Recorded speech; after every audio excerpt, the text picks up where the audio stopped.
แต่บรรพบุรุษไทยของเราทุกยุคทุกสมัยล้วนแต่มีความกล้าหาญและชาญฉลาดปกป้องเอกราชสร้างชาติให้เกิดความมั่นคงโดยมีธงแห่งพระไตรรัตน์เป็นเครื่องนำชัยจึงเป็นที่มาที่ไปของรายการคดีโลกคดีธรรมกล้าคิดก็ต้องกล้าทำอย่ากลัวถ้าทำความดีเร่งศึกษาปัญหาให้ทันท่วงทีเมืองไทยจะพัฒนากว่านี้รายการดีๆคดีโลกคดีธรรมรายการดีๆคดีโลกคดีธรรม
ขึ้น2 ค่ำเดือน 3วันนี้ตรงกับวันศุกร์ที่15 มกราคมพระพุทธศักราช2564รายการคดีโลกคดีธรรมมาพบกับท่านผู้ฟังเป็นปกติทุกวันจันทร์ถึงวันศุกร์และวันเสาร์อาทิตย์ทางสถานีวิทยุแห่งนี้ท่านผู้ฟังสามารถดาวน์โหลดแอปพลิเคชันไว้ในโทรศัพท์มือถือของท่านเพื่อติดตามรับฟังรายการนี้ได้ทุกวันและสามารถฟังได้ทั่วโลกแอปพลิเคชันมีชื่อว่าสมาพันธ์สื่อวิทยุพระพุทธศาสนาอาเซียนสมาพันธ์สื่อวิทยุพระพุทธศาสนาอาเซียนเป็นการรวบรวมสถานีวิทยุพระพุทธศาสนาแห่งชาติคลื่นต่างๆที่ออกอากาศอยู่ตามจังหวัดต่างๆของประเทศไทยของเรามาไว้ในที่เดียวกันแล้วก็เปิดออกอากาศผ่านอินเทอร์เน็ตลงสู่แอปพลิเคชันดังกล่าวนี้เพื่ออำนวยความสะดวกให้กับญาติโยมสาธุชนทุกๆท่านที่สนใจใคร่จะฟังธรรมะได้เปิดรับฟังได้โดยสะดวกพระสงฆ์ในเมืองไทยไม่ได้นิ่งเฉยดูดายกับโลกใบนี้โยมโลกใบนี้จะกลมจะแบนจะเบี้ยวจะบูดจะอะไรก็แล้วแต่พระสงฆ์ท่านก็เอาใจใส่ดูแลโลกใบนี้ด้วยไม่ใช่บวชมาแล้วก็นั่งนอนฉันเสร็จแล้วก็เที่ยวแล้วก็เดินไปไหนมาไหนไม่ใช่เข้าใจผิดแล้วถ้าใครว่าอย่างนั้นมาบวชด้วยกันไหมเล่ามาสิไม่ต้องขออะไรมากหรอกไม่ต้องถึง30 พรรษาหรอกโยมขอให้มาบวชแค่พรรษาเดียวอะมาอยู่ด้วยกันแม่พูดแล้วมันก็อดไม่ได้โยมที่จะต้องปรารภในลักษณะเช่นนี้คือคนที่ดีแต่พูดเนี่ยมันเยอะในโลกใบนี้โยมไอ้ที่มันจะทำจริงๆจังๆเนี่ยมันหายากดีแต่พูดเนี่ยมันมากเหลือเกินแล้วแถมยังเป็นใหญ่เป็นโตก็มีนะบางคนน่ะดีแต่พูด คนเขาก็ว่ากันสื่อเขาก็ว่ากันก็เห็นกันอยู่รู้กันอยู่โยมว่าอะไรเป็นอะไรความจริงมันเริ่มปรากฏน้ำลดตอมันผุดขึ้นเรื่อยๆขึ้นเรื่อย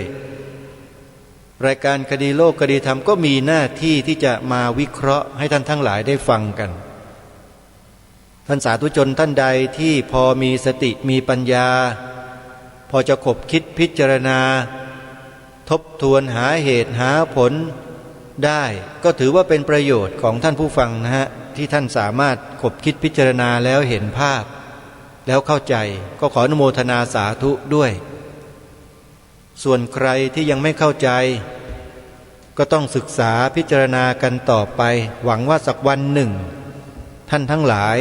ก็คงจะเข้าใจเหมือนกับท่านอื่นๆด้วยนี่ถ้าหากว่ารายการคดีโลกคดีธรรมจัดรายการแล้วไม่มีคนฟังเนี่ยอาตมาภาพก็จะเลิกจัดโยม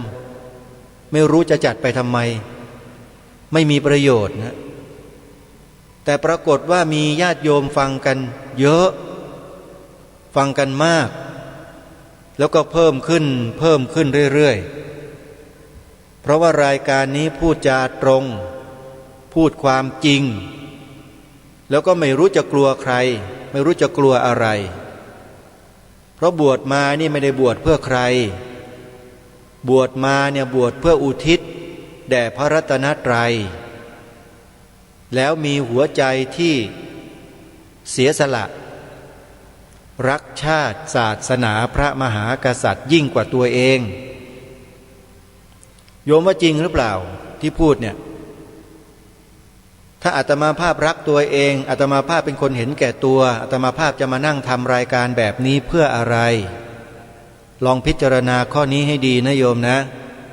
อย่าเพิ่งตำหนิอย่าเพิ่งกล่าวหาว่าอาตมาภาพมันจะเข้าตัวเองโยมพิจารณาให้ดีๆนะเพราะฉะนั้นการทำหน้าที่ในลักษณะเช่นนี้เนี่ยใครก็ตามอาตมาภาพมั่นใจว่าผู้นั้นไม่ธรรมดาแปลว่าเขาต้องได้ศึกษาเรียนรู้ชีวิตของตัวเองของเขามาเป็นอย่างดีทีเดียวจนกระทั่งรู้แล้วเขาก็นำเอาความรู้นั้นมาใช้ประโยชน์เพื่อส่วนรวมที่รายการคดีโลกคดีธรรมพูดอยู่ทุกวันเนี่ยพูดเพื่อประโยชน์ส่วนรวมไม่ใช่พูดเพื่อประโยชน์ส่วนตนอาตมาภาพเคยประกาศกับญาติโยมสาธุชนแล้วว่าอาตมาภาพจะบอกบุญญาติโยมให้กับตัวอาตมาภาพเองเนี่ยปีละครั้งเดียว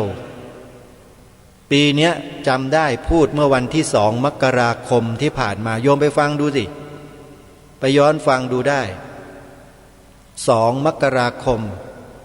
ที่พูดบอกว่าอาตมาภาพต้องดูแลรับผิดชอบชีวิตของผู้เฒ่า2 ท่านตาบอด1 ท่านเป็นพระนอนติดเตียงเป็นโรคหัวใจตีบ3 เส้นเป็นเบาหวานอาตมาภาพดูแลอยู่กับโยมแม่ที่ชราภาพลงทุกวันอีก1 ท่านโดยไม่มีรายรับจากกิจนิมนต์ใดๆทั้งสิ้นก็ประกาศให้ญาติโยมทราบเมื่อวันที่2 วันเดียวครั้งเดียวนั่นแหละแล้วก็ไม่ได้ประกาศอะไรอีกอันนี้พูดให้ฟังเฉยๆนะไม่ได้ประกาศนะโยมบอกให้ฟังสัจจะมันก็คือสัจจะโยมอาตมาภาพนี่ถือสัจจะเป็นอันดับ1ถือความซื่อตรงเป็นอันดับ1ถือคติธรรมอยู่ข้อเดียวที่สำคัญเกี่ยวกับความซื่อสัตย์นะโยมไม่ทราบว่าเป็นภาษิตของใครไม่รู้ล่ะแต่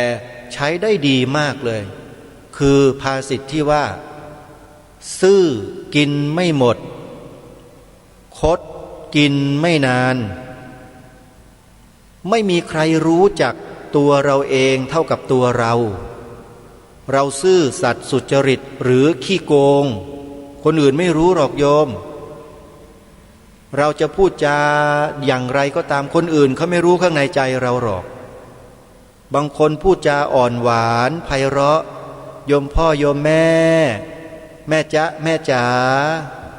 โยมพ่อโยมแม่จ๋าจ๊ะโยมรู้ใจเขาไหมเล่า ไม่มีวันที่จะรู้หรอกเหมือนกันอาตมาภาพเนี่ยพูดโป้งโป้งโป้งออกมาเนี่ยโยมรู้ใจอาตมาภาพไหมเล่าโยมก็ไม่รู้เหมือนกันอาตมาภาพรู้ดีกว่าโยมเยอะจริงไม่จริงโยมอาตมาภาพก็ไม่รู้โยมหรอกแต่ละท่านแต่ละคนเนี่ยพระเจ้าพระสงฆ์แต่ละรูปเนี่ยผมไม่รู้หรอกครับว่าท่านมีจิตใจเป็นเช่นไรแต่มั่นใจว่าสิ่งที่พูดออกไปเนี่ยคนที่มีจิตใจซื่อตรงซื่อสัตย์สุจริตรักชาติศาสนาพระมหากษัตริย์เนี่ยจะฟังแล้วรู้เรื่องแล้วเข้าใจแต่คนเห็นแก่ตัวไม่เข้าใจจริงไม่จริงโยมนี่คือสิ่งที่สำคัญนะองค์บุรพมหากษัตริย์ทุกพระองค์ฝากให้พวกเราประชาชนคนไทยประสบนิกรไทยทุกคนถือปฏิบัติตามพระบรมราโชวาทพระราชดำรัสพระราชปณิธานของพระองค์ท่านจึงจะชื่อว่าผู้จงรักภักดีพระองค์ท่านแต่ละพระองค์จริงถ้าทำได้จริงอาตมาภาพจึงถือสัจจะในข้อนี้ไงโยมว่าพูดจริงทำจริงพูดจริงแล้วก็ทำจริง3 ข้อพูดจริงๆแล้วก็ทำจริงๆกล่าวพูดตามกระแสพระราชดำรัสขององค์พระมหากษัตริย์ที่ทรงตรัสว่าพระพุทธศาสนาเป็นศาสนาประจำชาติไทยของเราพูดจริงแล้วก็ทำจริงข้อ2บทพระราชนิพนธ์ความหมายธงไตรรงค์ขององค์พระบาทสมเด็จพระมงกุฎเกล้าเจ้าอยู่หัวพระราชทานไว้ให้กำกับไว้ที่ธงชาติไทยในปัจจุบันนี้ตลอดมาก็ท่องได้จริงๆทำได้จริงๆ3ขึ้นทะเบียนเขียนใบสมัครปฏิญาณตนเป็นพุทธมามกะตามรอยเบื้องพระยุคลบาทตลอดชีวิตพูดจริงแล้วก็ทำจริงๆนอกจากนั้นก็ชวนทุกท่านได้ช่วยกันทำความจริงสิ่งเหล่านี้กันด้วยประกาศความจริงว่าพระพุทธศาสนาเป็นศาสนาประจำชาติไทยของเราพูดความจริงไม่ต้องกลัวคนที่พูดโกหกหลอกลวงโลกไม่ต้องกลัวทำไมพวกคนโกหกพกลมทั้งหลายนั่นแหละควรจะสะดุ้งกลัวความจริงที่เราพูดแล้วไม่ใช่แค่นั้นนะโยมนอกจากมันกลัวแล้วเนี่ยมันยังหาทางที่จะทำลายสิ่งที่เราพูดนี้ด้วยว่าจะทำอย่างไรจะกลบเกลื่อนจะไม่ให้พูดกันให้ทั่วถึงไม่ให้คนไทยมันรู้ความจริงข้อนี้คนพวกนี้พยายามปกปิดพยายามกีดกั้นพยายามต่อต้านทุกวิถีทางไม่เชื่อไปดูสิพอเรารณรงค์แล้วทำกันได้มากๆเข้าทั่วทั้งผืนแผ่นดินไทยเนี่ยพวกนี้มันอยู่ไม่ได้มันเหมือนกับพวกไส้เดือนนะโยมมีคนก็เอาขี้เถ้าร้อนๆไปราดใส่ตัวไส้เดือนที่กลิ้งอยู่บนดินนะโยมโอ้โหดูไม่จืดเลยแต่อาตมาภาพไม่ได้ทำนะเขาว่าอย่างนั้นแล้วก็เห็นภาพในวิดีโอใน YouTube อะไรก็ลองเซิร์ชดูลองอะไรดูก็เห็นแล้วโอ้ยตายไม่ไหวอย่างนี้บาปกรรมมากเลยใครไปทำงั้นเขาแค่อุปมาให้ฟังเฉยๆพวกนี้จะเหมือนกับพวกไส้เดือนพวกประเภทนั้นน่ะพอเรานำเอาความจริงมาเปิดเผยมาพูดมากล่าวมาเผยแพร่อย่างกว้างขวางมากขึ้นออกวิทยุออกโทรทัศน์พวกไส้เดือนพวกนี้อยู่ไม่ได้โยมโผล่ออกมาจากดินกันเต็มไปหมดเลยแต่ก่อนนี้มุดกันอยู่ใต้ดินฮะทำการใหญ่กันแบบเงียบๆแต่พอเรานำเอาความจริงมากล่าวมาพูดมารณรงค์กันมากๆเข้าอยู่ไม่ได้สิออกมาแล้วออกมาโลดเล่นเต้นอะไรต่อไม่อะไรมากมายสร้างวาทกรรมเยอะแยะเดี๋ยวก็ถูกขี้เถ้าโยมพวกเนี้ยเชื่ออาตมาภาพไหมเล่าจริงๆอยู่ไม่ได้หรอกพวกจอมปลอมนี่อยู่ไม่ได้หรอกในประเทศนี้โยมเพราะแผ่นดินประเทศนี้ศักดิ์สิทธิ์ขอบอกศักดิ์สิทธิ์จริงศักดิ์สิทธิ์และปกป้องคุ้มครองคนที่มีสัจจะวาจา คนมีสัจจะคนซื่อสัตย์สุจริตจะได้รับการคุ้มครองจากสิ่งศักดิ์สิทธิ์เหล่านั้นถึงแม้ว่าตายไปจากโลกนี้แล้วสิ่งศักดิ์สิทธิ์เหล่านั้นก็อ้าแขนรับเชิดชูบูชาไว้เพราะความดีที่ตั้งใจมั่นที่กระทำอยู่อย่างต่อเนื่องโดยไม่หวาดหวั่นต่ออะไรทั้งสิ้นเชื่อสิจงมั่นใจตัวเองโยมแล้วทำไปเถอะ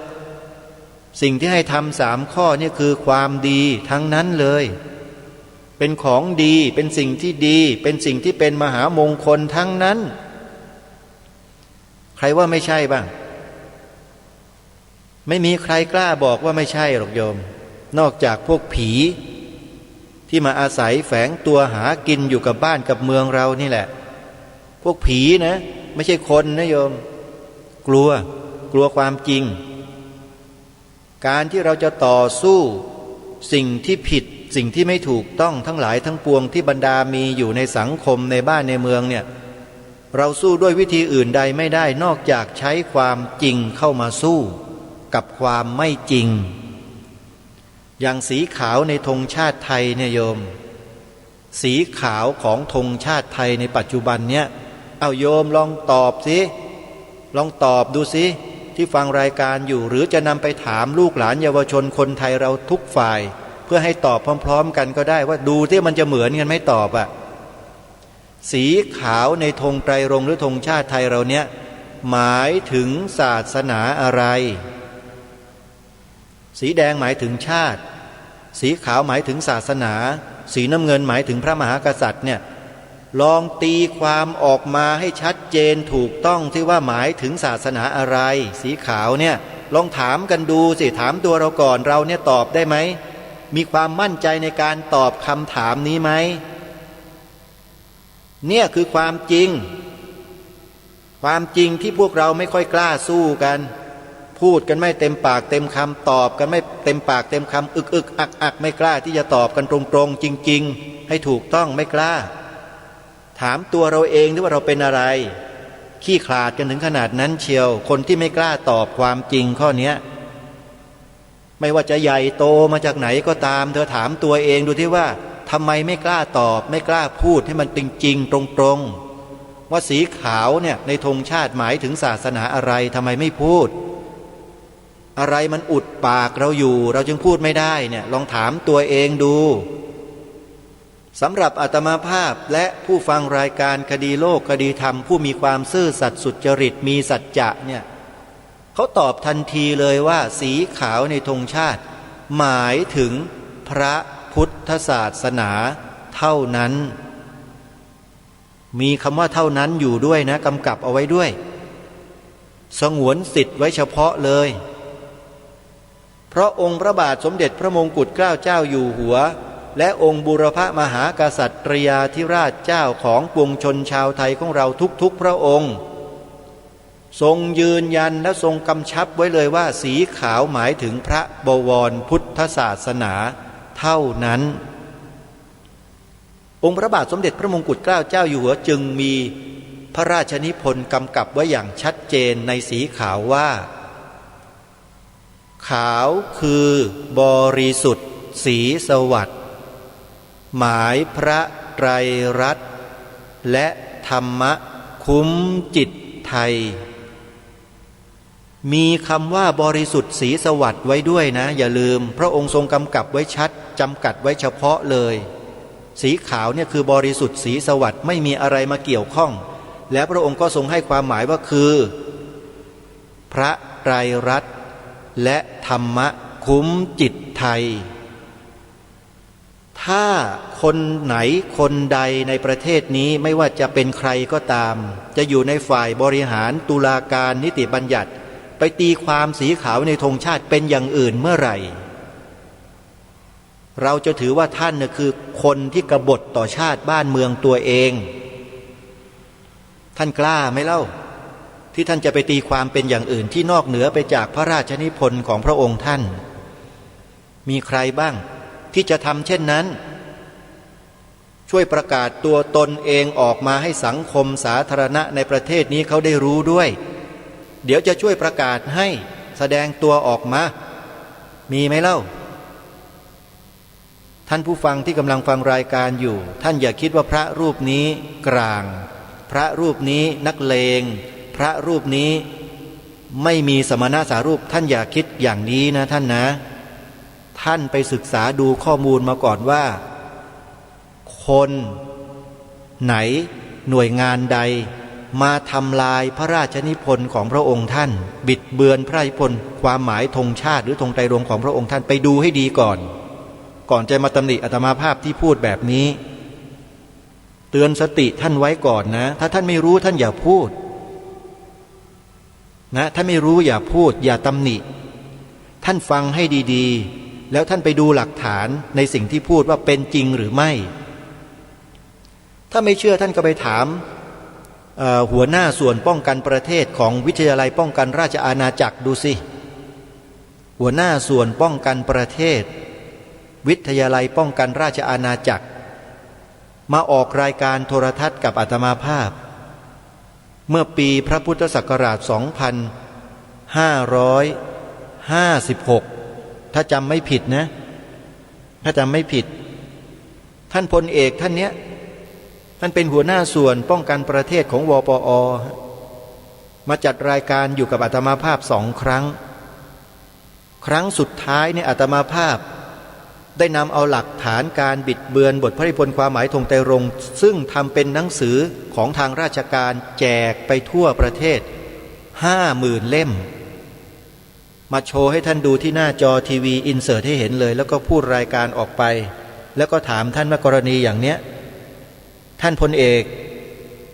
จุดๆไม่บอกชื่อนามสกุลโยมไปดูเองคิดอย่างไรท่านสะดุ้งเลยทันทีว่าโอ้ยทำอย่างนี้ได้ยังไงอ่ะมันไม่ถูกต้องนะฮะเนี่ยไม่ได้แล้วแบบนี้ผมต้องท้วงแล้วพอกลับไปวันรุ่งขึ้นทำหนังสือทักท้วงไปยังหน่วยงานนั้นทันทีเลยหนังสือสำเนายังอยู่กับอาตมาภาพนี้ยังอยู่เลยเพราะฉะนั้นท่านสาธุชนทั้งหลายสิ่งที่ปรารภที่พูดในลักษณะแบบนี้อาการแบบนี้โยมอย่าตำหนิอาตมาภาพนะว่าอย่างนั้นอย่างนี้อะไรต่างๆนานาไปดูศึกษาข้อมูลให้ดีนี่คือความเสียหายระดับชาติถ้าหากพวกเราในฐานะที่เป็นประชาชนคนไทยไม่ช่วยกันปกป้องรักษาความเป็นชาติตัวเราเองแล้วใครจะมารักษาปกป้องถามหน่อยคนที่มันทำลายเนี่ยมันอยู่ในระดับของเจ้าหน้าที่ของภาครัฐไม่ใช่คนทั่วๆไปนะโยมแล้วการที่รายการคดีโลกคดีธรรมออกมาเปิดเผยมาพูดความจริงอย่างนี้เพื่อปกป้องรักษาชาติบ้านเมืองรักษาพระศาสนาของชาติบ้านเมืองเนี่ยผิดตรงไหนรัฐธรรมนูญมาตรา50 วงเล็บ 1ก็ให้อำนาจหน้าที่เราทำหน้าที่ตรงนี้อยู่ชัดเจนอยู่แล้วไปอ่านดูวงเล็บ 1มาตรา50 วงเล็บ 1ไปอ่านดูนั่นคือหน้าที่ของเราซึ่งเป็นบุคคลทั่วๆไปเนี่ยมีหน้าที่ตามรัฐธรรมนูญไม่ผิดแต่เราไม่ทำหน้าที่กันเองจริงหรือไม่มัวแต่เหยาะแยะหย่อมแหยมกันอยู่ไม่เอาจริงไม่เอาจังกันสักทีนึงพอรายการคดีโลกคดีธรรมมาพูดมาแสดงมากล่าวมารณรงค์มาเชิญชวนมาปลุกจิตสำนึกเท่านั้นแหละโอ้โหเดือดเนื้อร้อนใจกันใหญ่พวกไส้เดือนอย่างที่กล่าวไปเมื่อสักครู่นี้อุปมาเฉยๆใช่หรือไม่ยังมีอีกเยอะนะที่จะนำมากล่าวมาพูดให้ฟังและให้ท่านมาศึกษาเรียนรู้ไปด้วยกันว่าบ้านนี้เมืองนี้มันเกิดอะไรขึ้นแล้วมันมีที่มาที่ไปอย่างไรโดยเฉพาะเรื่องหนึ่งที่พวกเราประชาชนคนทำมาหากินที่ไม่ได้มีความรู้เกี่ยวกับเรื่องข้อกฎหมายเกี่ยวกับบทบัญญัติอะไรต่างๆเนี่ยท่านยิ่งไม่รู้ใหญ่เลยว่ามันเกิดเพราะสาเหตุแบบนี้นั่นก็คือถ้อยคำที่สอดแทรกและใส่เข้ามาในกฎหมายรัฐธรรมนูญบางมาตรารายการคดีโลกคดีธรรมเคยนำมาวิเคราะห์นำมาเทียบเคียงมาเสนอมาอ่านให้กับท่านผู้ฟังฟังไปแล้วหลายรอบในอดีตที่ผ่านมาเนี่ย ในรายการนี้แหละเทปบันทึกรายการมีอยู่เก็บไว้หมดตั้งแต่ปีพระพุทธศักราช2549 50เรื่อยมาเนี่ยบันทึกเก็บไว้หมดโยมจนถึงปีนี้63แล้วมีหมดรัฐธรรมนูญนี่คือกฎหมายสูงสุดของประเทศที่หน่วยงานและองค์กรต่างๆทั้งราชการเอกชนพ่อค้าประชาชนทั่วไปไม่ว่าอะไรทั้งนั้นที่เป็นมนุษย์ทั้งหลายทั้งปวงต้องปฏิบัติตามกฎหมายรัฐธรรมนูญทีนี้ข้อความในกฎหมายรัฐธรรมนูญเนี่ยมันมีการสอดแทรกเพิ่มเติมใส่กันเข้ามาด้วยอำนาจของฝ่ายนิติบัญญัติไม่ทราบเหมือนกันว่าฝ่ายนิติบัญญัติจะเข้าใจหรือไม่ว่าสิ่งที่ท่านได้กระทำลงไปนั้นมันได้ส่งผลต่อประเทศชาติบ้านเมืองต่อความมั่นคงของชาติบ้านเมืองหรือไม่อย่างไรท่านเคยศึกษาวิเคราะห์ดูบ้างหรือไม่สิ่งนี้มันเกิดมาแต่ในอดีตแล้วโยมแต่มันส่งผลมาในปัจจุบันที่เรามีชีวิตกันอยู่นี่แหละแต่พวกเราไม่ใคร่จะรู้กันหรอกแต่รายการคดีโลกคดีธรรมเนี่ยเป็นคนช่างค้นคว้าศึกษาหาข้อมูลมีตามีหูมีสมองเหมือนกับคนทั่วไปนั่นแหละแต่ใส่เข้าไปข้างในนี้หน่อยก็เรียกว่าใส่ใจตั้งใจใส่ใจตั้งใจมั่นเขาเรียกว่าฉันทะคือความพอใจในการที่จะทำอะไรก็แล้วแต่ที่ตัวเองต้องการจะท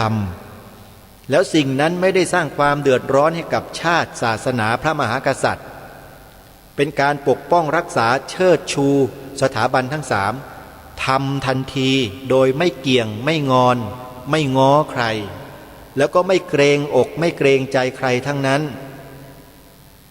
เพราะมีสำนึกอยู่ในใจมาโดยตลอดว่า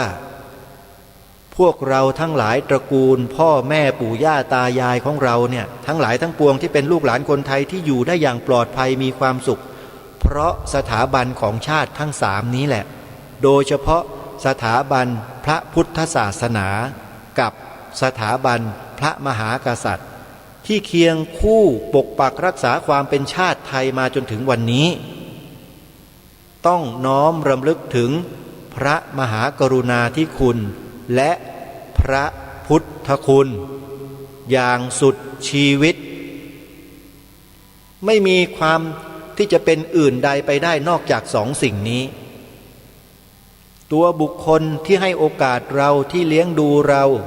ที่อะไรแต่อะไรเป็นบุญคุณกับเราเนี่ยเป็นแค่ระดับบุคคลเท่านั้นโยมเราก็ไม่ได้ลืมบุญคุณคนเหล่านี้หรอกไม่ว่าจะเป็นพ่อเป็นแม่พี่ป้าน้าอาครูบาอาจารย์อุปชาอาจารย์เราไม่ลืมอยู่แล้วแต่บุญคุณของประเทศของแผ่นดินเนี่ยมันใหญ่กว่าเยอะที่คนไทยทุกคนแม้แต่พ่อแม่เราครูบาอาจารย์อุปชาเราก็ต้องมีจิตสำนึกในข้อนี้เหมือนกันใช่หรือไม่เพราะฉะนั้นนี่คือเรียกว่าเขาเรียกว่าอะไรความกตัญญูรู้คุณขั้นพื้นฐานที่คนไทยทุกคนต้องมีไม่ว่าจะเป็นใครก็แล้วแต่อาตมาภาพกำลังถ่ายทอดสิ่งเหล่านี้ให้กับทุกคนให้เกิดจิตสำนึกไม่ใช่อยู่กันไปวันๆหนึ่งเสพบริโภคกินดื่มเที่ยวสนุกสนานฮาเฮ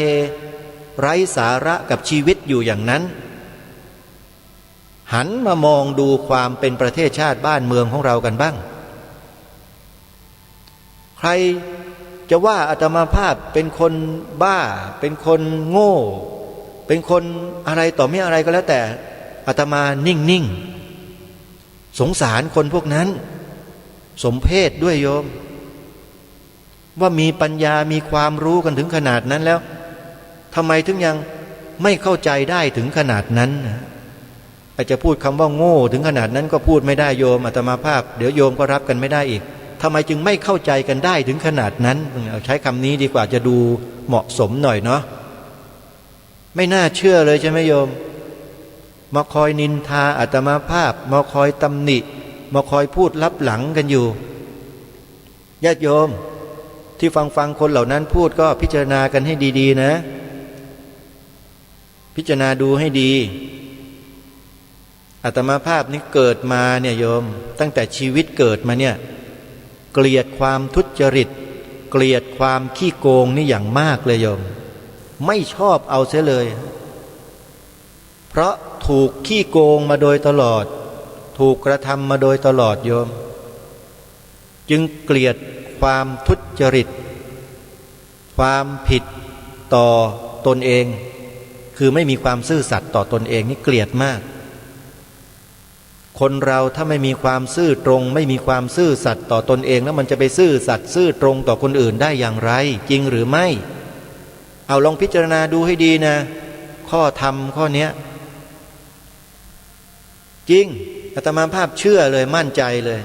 จึงถือภาษิตโบราณอยู่สิ่งหนึ่งตลอดมาก็คือคำว่าซื่อกินไม่หมดคดกินไม่นาน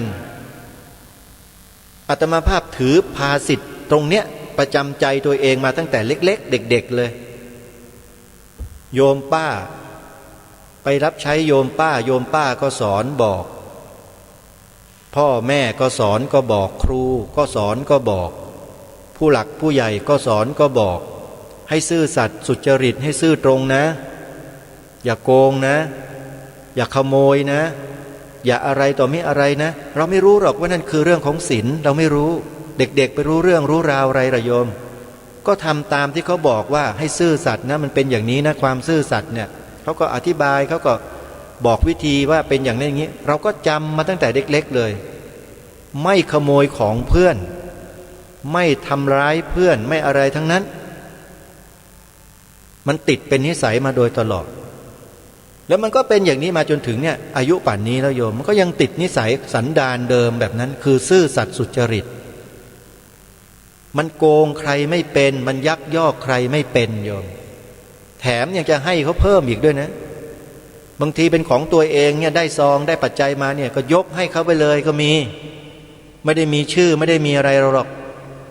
แต่เราก็คิดว่าเขาคงอาจจะให้ส่วนรวมมันก็เลยให้ส่วนรวมไปเลยแต่ไม่ต้องบอกนะว่าให้ใครให้อะไรแต่เขาไม่ค่อยรู้กันหรอกเขาไม่ค่อยเห็นกันหรอกเขาไม่ค่อยสนใจหรอกเขาคิดอยู่อย่างเดียวว่าโอ้ยได้ซองมาแค่นี้เหรอสงสัยยักยอกไปละมั้งเนี่ยเขาก็คิดอย่างนั้นแหละก็ใครถ้าคิดแบบนั้นก็แปลว่ามีอยู่ในใจเยอะอาตมาภาพไม่ได้เดือดร้อนอะไรเลยเพราะตัวเองรู้ตัวเองอยู่ว่าทำอะไรเจตนาอย่างไรเนี่ยมันดีอย่างนี้โยมการปฏิบัติธรรมในพระพุทธศาสนาเนี่ยมันส่องให้เห็นตัวเองตลอดเวลานี่คือการปฏิบัติธรรมนะโยมนะฝึกฝนอบรมจิตตัวเองในขณะที่มีชีวิตอยู่ในปัจจุบันนี่แหละไปฝึกไปฝนที่ไหนกันโยมฝึกที่ตาหูจมูกลิ้นกายใจทวารทั้งหกของเรานี่แหละคือฐานแห่งการปฏิบัติธรรมตามหลักคำสอนขององค์สมเด็จพระบรมศาสดาสัมมาสัมพุทธเจ้าอาตมาภาพเนี่ยเข้าใจตัวเองด้วยวิธีการแบบนี้จึงสามารถกำกับตัวเองได้ใช้ตัวเองออกบอกตัวเองเป็นมันจึงเอาร่างกายของตัวเองเนี่ยวาจาของตัวเองเนี่ยมาใช้ประโยชน์ที่สูงสุดก็คือประโยชน์ส่วนรวมไม่รู้จะใช้ไปประโยชน์ส่วนตนเพื่ออะไรเดี๋ยวตัวตนร่างกายนี้มันก็เน่าเข้าโลงเผาโยนทิ้งทะเลเหมือนกับคนอื่นๆนะเดี๋ยวนี้เขานิยมกันไปทิ้งทะเลกันนะโยมอาตมาภาพก็นำไปทิ้งเหมือนกันส่วนหนึ่งขี้เถ้าเขาเรียกว่าอังคารหลวงพ่ออาตมาภาพนี่แหละที่เผาไปเมื่อ2 ปีที่แล้วเนี่ยนำอังคารไปทิ้งทะเลไปทำบุญอุทิศส่วนกุศลให้อะไรให้ก็เก็บชิ้นกระดูกส่วนหนึ่งพอให้เป็นที่รำลึกถึงบิดาของตัวเองบ้างก็นำน้ำนำดอกไม้พวงมาลัยมาบูชาทุกวันพระก็ทำได้เท่านี้แหละโยมเนี่ยแม้แต่หลวงพ่อพระพิมลธรรมชอบอนุจารีมหาเถระราชบัณฑิตอดีตสังฆมนตรีช่วยว่าการองค์การศึกษาของคณะสงฆ์ไทยสมัย พระราชบัญญัติคณะสงฆ์2484ท่านเป็นอดีตเจ้าคณะจังหวัดชลบุรีเนี่ยหลวงพ่อชอบเนี่ยอาตมาภาพก็บูชาท่านทุกวันพระเทิดทูนเหมือนกับพ่อและกุฏิที่อาตมาภาพอยู่ทุกวันนี้ก็เป็นกุฏิที่ท่านบูรณะปฏิสังขรณ์เอาไว้เมื่อปีพระพุทธศักราช 2519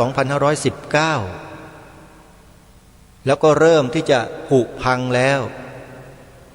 ตอนนี้กำลังทำโครงการเพื่อจะบูรณะปฏิสังขรณ์กุฏิของหลวงพ่อพระธรรมโกษาจารย์ชอบอนุจารีมหาเถรราชบัณฑิตเดี๋ยวจะต้องประสานหาลูกศิษย์ลูกหาของท่านเนี่ยมาช่วยกันอยู่อาศัยกับท่านมาหลายปีนะกินข้าววัดกันมาตั้งนานลูกศิษย์ลูกหาทั้งหลายทั้งปวงเนี่ยจะต้องมาช่วยกันก็ถือโอกาสประกาศเลยแล้วกันกุฏิพระธรรมโกษาจารย์ชอบอนุจารีมหาเถรราชบัณฑิตที่วัดมหาธาตุยุวราชรังสฤษฎ์หลังเนี้ยจะทำการบูรณะปฏิสังขรณ์กันในเร็วๆวันเนี่ยโยมก็หาเจ้าภาพกันอยู่อาตมาภาพในฐานะที่อาศัยอยู่ที่กุฏิหลังนี้มานานตั้งแต่เป็นเด็กวัดจนกระทั่งมาเป็นพระได้ฐานานุกรมพระครูประหลัดจนถึงวันเนี้ย30 พรรษาโยมเฉพาะเป็นพระนะยังไม่คิดตอนเป็นเด็กวัดอีกอาตมาภาพเข้ามาที่วัดมหาธาตุแล้วมาเป็นสามเณรอยู่ที่วัดมหาธาตุเนี่ยปีพระพุทธศักราช 2523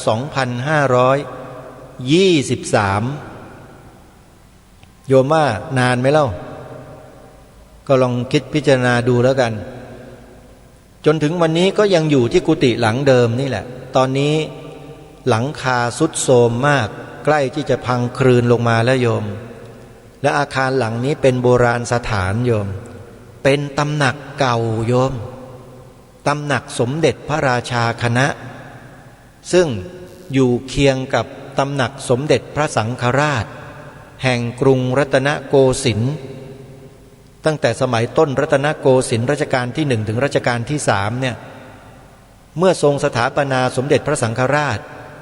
สมเด็จพระสังฆราชอยู่วัดใดก็ตามจะต้องย้ายมาประทับอยู่ที่ตำหนักสมเด็จวัดมหาธาตุยุวราชรังสฤษฎ์แห่งนี้เท่านั้นเป็นกฎหมายเลยนะสมัยก่อนเนี่ยเรียกว่าเป็นสำนักงานสมเด็จพระสังฆราชว่างั้นเถอะแต่ปัจจุบันนี้ไม่ได้เป็นเช่นนั้นโยมอยู่ที่ไหนสถิตที่ไหนวัดไหนก็อยู่ที่นั่นซึ่งไม่เหมือนกับสมัยก่อนการบริหารกิจการคณะสงฆ์นั้นจะคล่องตัวมากแล้วก็มีประสิทธิภาพสูงมากๆเลยสมัยก่อนนี้เพราะมีสำนักงานเป็นสัดเป็นส่วนเป็นหลักเป็นแหล่งทำให้การบริหารจัดการงานต่างๆนั้นเป็นไปอย่างระเบียบเรียบร้อยมีศักยภาพสูงมากแต่หลังจากที่มีการเปลี่ยนแปลงแล้วความย่อหย่อนมันก็ย่อมเกิดขึ้นโดยลำดับจนกระทั่งถึงปัจจุบันนี้ถ้าหากว่าการคณะสงฆ์ยังไม่กลับไปบริหารจัดการเหมือนดังแต่ก่อนเนี่ยคือมีสำนักงานเฉพาะเอาไว้เป็นจุดเลยเป็นศูนย์รวมเลยเนี่ยนะการคณะสงฆ์เห็นทีจะอ่อนแอลงไปเรื่อยๆจนกระทั่งหมดความหมายในที่สุดถ้าไม่เชื่อท่านก็ลองพิจารณาดูสิตั้งแต่อดีตมาจนถึงปัจจุบันเนี่ยการคณะสงฆ์เราเคยเป็นแบบนี้ไหมเล่าไม่มีหรอกจะมีก็แต่สมัยยุคเผด็จการสฤษดิ์ธนรัตน์เท่านั้นแหละนะขออนุญาตเอ่ยนามทั้งนิดนึงที่กล่าวร้ายกล่าวหาดำเนินการต่อพระมหาเถระผู้ใหญ่คือพระเดชพระคุณท่านเจ้าคุณพระพิมลธรรมอาสภมหาเถระอดีตอธิบดีสงฆ์วัดมหาธาตุยุวราชรังสฤษฎ์ในสมัยนั้น2505 2506 7 8 9นั่นแหละจับท่านศึกกระชากจีวรออกขังอยู่ในคุกสันติบาลอยู่4 ปี 5 ปีพระผู้ใหญ่ระดับสูงนั่นน่ะสังฆมนตรีว่าการองค์การปกครองนะโยมสมัยนั้นเนี่ยคือการกระทำของคนมีอำนาจในยุคนั้นแล้วในยุคนี้มีไหมจับพระเถระผู้ใหญ่ศึกมีไหมโยม มีไหมนั่นแหละอย่าคิดว่าคณะสงฆ์เรามีความเข้มแข็งอย่าคิดนะเอาเข้าจริงๆแล้วหาเป็นเช่นนั้นไม่ทำไมถึงเป็นเช่นนั้นเพราะอะไรก็ไปศึกษาหาข้อมูลกันดูสิทุกวันนี้ก็รู้ตัวกันอยู่ทั้งนั้นแหละพวกเราอะมีความรักมีความสามัคคีกันหรือเปล่ามีไหมธรรมะตื้นๆเด็กๆแค่นี้ก็ยังปฏิบัติกันไม่ได้เลยจะนับประสาอะไรล่ะที่เราจะรักษาพระศาสนานี้ไว้ได้ถ้าเราไม่สามัคคีกันก็จบเท่านั้นแหละแล้วการที่จะรักสามัคคีกันได้นั้นมันมีจุดร่วมมีจุดต่างกันอย่างไรแบบไหนมันจะสามารถที่จะไปกันได้เคยคิดจะแก้ปัญหาเหล่านี้กันไหมและปัญหาจริงๆมันอยู่ตรงไหนอยู่ในใจนั่นแหละของแต่ละท่านนั่นแหละไม่ต้องไปชี้หน้าคนอื่นเขาหรอกดูจิตตัวเองให้ดีดิมันอิจฉาริษยาคนอื่นเขาหรือเปล่าจ้องทำลายล้างคนอื่นเขาไหมก็แค่นั้นเองปัญหามันอยู่ตรงนั้นนะไม่ได้อยู่ที่อื่นหรอกเรื่องระบบการบริหารจัดการต่างๆเป็นแค่ลายลักษณ์อักษรเป็นแค่ระเบียบที่สร้างกันขึ้นมาแต่การปฏิบัติจริงๆมันอยู่ที่หัวใจของคนมันคิดยังไงมีเจตนาอย่างไรเท่านั้นเองฮะนี่พูดในฐานะเป็นลูกศิษย์ของพระพิมลธรรมชอบอนุจารีมหาเถระราชบัณฑิตอดีตสังฆมนตรีช่วยว่าการองค์การศึกษาคณาจารย์เอกฝ่ายคันธทุระอดีตแม่กองธรรมสนามหลวงหลายสมัยผู้มีความเชี่ยวชาญชำนาญในอักษรภาษาเป็นผู้มีความเชี่ยวชาญชำนาญในเรื่องของร้อยกรองหลวงพ่อพระพิมลธรรมชอบนี่เก่งเรื่องร้อยกรองอย่างมากและเป็นผู้ดำริเป็นผู้ริเริ่มให้มีการกำหนดวันอาสาฬหบูชาเป็นวันสำคัญของชาติโยมหลวงพ่อพระพิมลธรรมชอบอนุจารีมหาเถระราชบัณฑิตรูปนี้โยมอาตมาภาพในฐานะที่เป็นลูกศิษย์ท่านคนหนึ่งได้มีโอกาสอุปัฏวัฏถากท่านอยู่ที่เนี้ยกุฏิหลังเนี้ยตั้งแต่เป็นเด็กวัดมาเนี่ยขอบอกว่าเป็นโอกาสที่ดีที่ญาติโยมสาธุชนไม่ว่าใครก็ตามนะโยมนะที่จะได้มีโอกาสทำบุญตอบแทนบุญคุณท่านในฐานะที่ท่านเป็นพระเถระผู้ใหญ่ที่เสียสละชีวิตมาบวชและมาทำงานให้กับพระศาสนาอย่างยิ่งใหญ่ที่ผ่านมาในอดีตผลงานท่านมากมายเยอะแยะไปหมดไปถามพระผู้หลักผู้ใหญ่ในปัจจุบันนี้ดูดิมีใครไม่รู้จักท่านบ้างเหล่านะฮะมันเป็นโอกาสของเราท่านทั้งหลายนะที่ฟังรายการอยู่ก็ดีที่เป็นลูกศิษย์ลูกหาท่านจะทั้งโดยตรงจะทั้งโดยอ้อมก็แล้วแต่มีโอกาสที่จะตอบแทนคุณท่านแล้วโยมช่วยกันบูรณปฏิสังขรณ์กุฏิพระธรรมโกษาจารย์ที่ท่านได้เป็นหลักในการบูรณปฏิสังขรณ์ใหญ่เอาไว้เมื่อปี19เนี่ยมาช่วยกันเป็นการตอบแทนคุณให้แก่ท่านอาตมาภาพจะเป็นผู้ประสานงานเองให้กับญาติโยมสาธุชนลูกศิษย์ลูกหาท่านเดี๋ยวจะได้เริ่มกิจกรรมในการ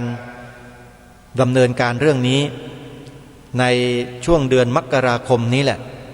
นะค่อยๆเป็นค่อยๆไปก็ถือโอกาสวันนี้ประกาศให้ซะเลยนะโยมนะมาพูดถึงพระเราแล้วก็ปรารภถึงงานส่วนหนึ่งที่เราจะได้ตอบแทนคุณพระเถระผู้ใหญ่ในสังฆมณฑลในอดีตองค์หนึ่งด้วยโยมที่ท่านทำคุณให้กับพระศาสนาอย่างมากมายมหาศาลอีกรูปหนึ่งทำงานทำอย่างไม่คิดเห็นแก่ความเหน็ดความเหนื่อยดึกดื่นเที่ยงคืนที่ไหนต่อที่ไหนท่านก็ไปเทศไปสอนไปบรรยายไปให้ความรู้กับพระกับโยมอาตมาภาพนี่ถือย่ามไปกับท่านเนี่ยท่านไปเทศเนี่ยโยมตัวเล็กๆสมัยนั้นเป็นเด็กๆถือย่ามไปกับหลวงพ่อเนี่ยผ่านประตูคณะหนึ่งทางออกคณะห้าเนี่ยเห็นหลวงพ่อโชดกเจ้าคุณพระเทพสิทธิมุนีสมัยนั้นยกมือไหว้หลวงพ่ออย่างนอบน้อมตกใจเราเป็นเด็กไม่รู้เรื่องเดินไปไหนมาไหนในวัดเห็นแต่พระ ไหว้แต่หลวงพ่อโชดกไหว้แต่หลวงพ่อเจ้าคุณพระเทพประสิทธิมุนีกันทั้งวัดทั้งวาแต่พอมาเห็นหลวงพ่อเจ้าคุณโชดกมาไหว้หลวงพ่ออย่างนอบน้อมเนี่ยอาตมาภาพก็ตกใจโอ้นึกขึ้นมาแล้วหลวงพ่อเรานี่มีศักดิ์สูงกว่าหลวงพ่อโชดกอีกเหรอเด็กๆกันนึกแบบเด็กๆโยมตอนนั้นเป็นเด็กจริงๆฮะก็เกิดความรู้สึกภูมิใจตัวเองว่าเราได้ถือย่ามเดินไปไหนมาไหน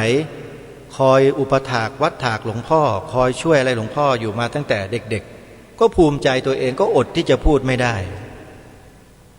แล้วก็ขอฝากพระในสมัยนี้ทุกรูปด้วยนะครับ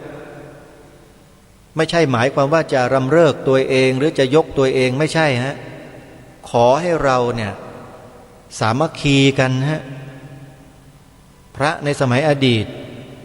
ท่านสามัคคีช่วยเหลือการงานกันเป็นอย่างดีทำให้กิจการพระศาสนาเนี่ยเจริญรุ่งเรืองมาถึงเราถึงทุกวันนี้ได้อย่าลืมบุญคุณท่านโยมพระเถรานุเถระที่เคารพนะบุญคุณท่านเนี่ยสำคัญมาก